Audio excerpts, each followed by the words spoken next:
nothing and nothing and nothing.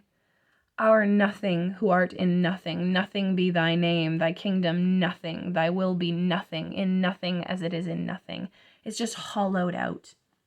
He's taken this big, beautiful, meaningful text that normally anchors people and describes their worldview and roots them in their lives and the meaning of their lives, and he's ballooned it up with nothing.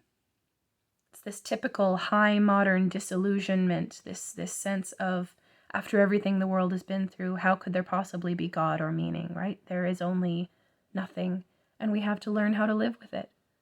We have to learn how to live in the nothingness. And in this story, we see the extreme pain and difficulty of this. He was in despair. About what? About nothing. The nothingness. So nothing can mean literally no thing, the absence of any problem. But nothing can also be a something. It can be a thick, palpable presence of nothingness. In some ways, the word nothing and the word despair are the same. He was in despair. About what? About nothing. About despair. About the emptiness of it all.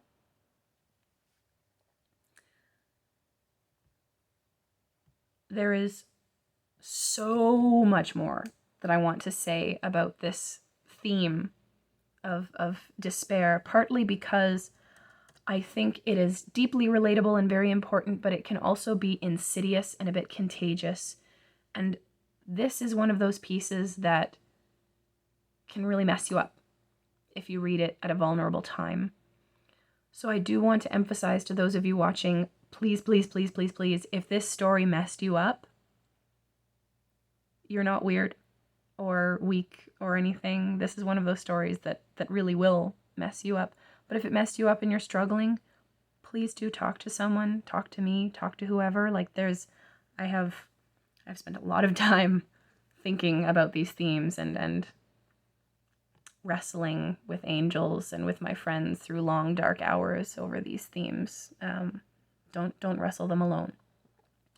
Anyway, just to wind up, I want to offer you a little sort of thought experiment just to end off with. We've talked a teeny tiny bit over the last few weeks about postmodernism, which is a literary movement that sort of built off of but also reacted to modernism beginning around the 1950s and continuing through the new millennium.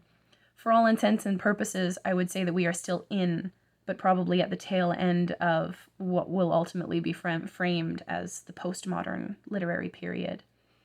And one of the things that postmodern stories love to do is interrogate grand narratives, right? Poke holes in them, question a narrative's claims, question objectivity, question reality, question who's controlling a story. How would it be different if it were told from a different perspective? How do we know which version of the story is true? What if all of the versions of the story are true at the same time? What if reality is actually a complex bundle of multiple coexisting realities? All of that is very, very postmodern.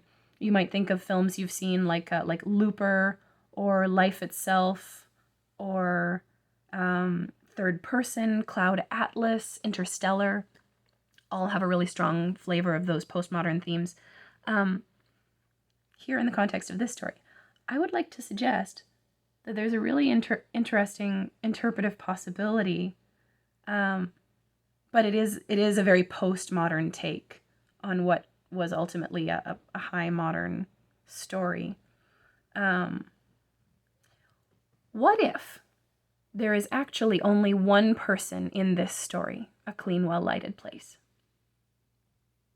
What if the younger waiter, the older waiter, and the old deaf man are all the same person, just at 3 different stages of his life, or 3 different stages of 3 different versions of his life?